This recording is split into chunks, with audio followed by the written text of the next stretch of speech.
ഓം നമോ ഭഗവതേ വാസുദേവായ. എല്ലാവർക്കും എൻ്റെ നമസ്കാരം. ഞാനിന്ന് പറയാൻ പോകുന്നത് പൃഥു മഹാരാജാവ് ഭൂമിയിൽ നിന്നും ഔഷധികളെ കറക്കുന്ന കഥയാണ്.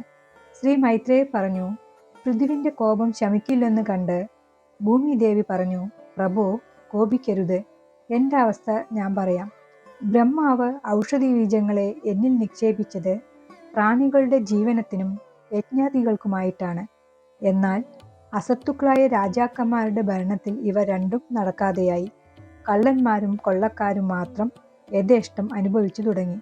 മേലില്ലെങ്കിൽ ഇവ യജ്ഞാദികൾക്ക് ഉപകാരമായി വരണമെന്ന് കരുതി ശേഷിച്ച ഔഷധി ബീജങ്ങളെ ഞാൻ എൻ്റെ ഉള്ളിൽ അടക്കി വെച്ചു. കാലം വളരെ കഴിഞ്ഞു പോയതിനാൽ ആ ബീജങ്ങൾ എന്നിൽ ലയിച്ചുപോയി. നിന്തിരുവടി തക്ക ഉപായങ്ങളാൽ അവയെ പുറത്തേക്ക് വരുത്തിക്കൊള്ളണം. പശുരൂപം ധരിച്ചിരിക്കുന്ന എനിക്ക് ഒരു വത്സത്തെയും കറക്കുവാനുള്ള ആളിനെയും പാത്രത്തെയും നിശ്ചയിച്ച് കറന്നെടുക്കണം. അപ്പോൾ ആഗ്രഹിക്കുന്ന വസ്തു ക്ഷീരരൂപത്തിൽ ലഭിക്കും. കൂടാതെ മഴവെള്ളം തങ്ങി നിൽക്കത്തക്ക വിധം എൻ്റെ ഉപരിതലത്തെ സമനിരപ്പാക്കി കൃഷിയോഗ്യമാക്കണം. ഭൂമിദേവിയുടെ ഈ നിർദ്ദേശം ന്യായമാണെന്ന് പൃഥുവിന് ബോധ്യമായി.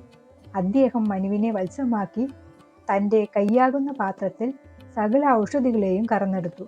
തുടർന്ന് അതുപോലെ ഋഷികൾ വേദങ്ങളെയും, ദേവന്മാർ അമൃതത്തെയും, അസുരന്മാർ മദ്യത്തെയും, പിതൃക്കൾ കവ്യത്തെയും, സിദ്ധന്മാർ സിദ്ധികളെയും, രാക്ഷസന്മാർ രക്തത്തെയും, പശുക്കൾ തൃണാദികളെയും കറന്നെടുത്തു. അപ്പോൾ രാജാവിന് ഭൂമിദേവിയിൽ പുത്രിയിൽ എന്ന പോലെ വാത്സല്യമുണ്ടായി.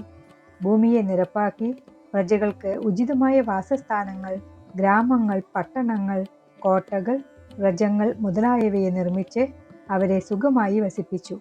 അടുത്ത ഭാഗത്തിൽ പറയാൻ പോകുന്നത് പൃഥു മഹാരാജാവ് യാഗം കഴിക്കുന്നതും ഇന്ദ്രൻ കുതിരയെ അപഹരിക്കുന്നതുമായ കഥയാണ്. കേൾക്കാൻ മറക്കരുതേ. ഇഷ്ടപ്പെട്ടാൽ ലൈക്ക് ചെയ്യാനും ഷെയർ ചെയ്യാനും സബ്സ്ക്രൈബ് ചെയ്യാനും മറക്കരുതേ. നന്ദി, നമസ്കാരം.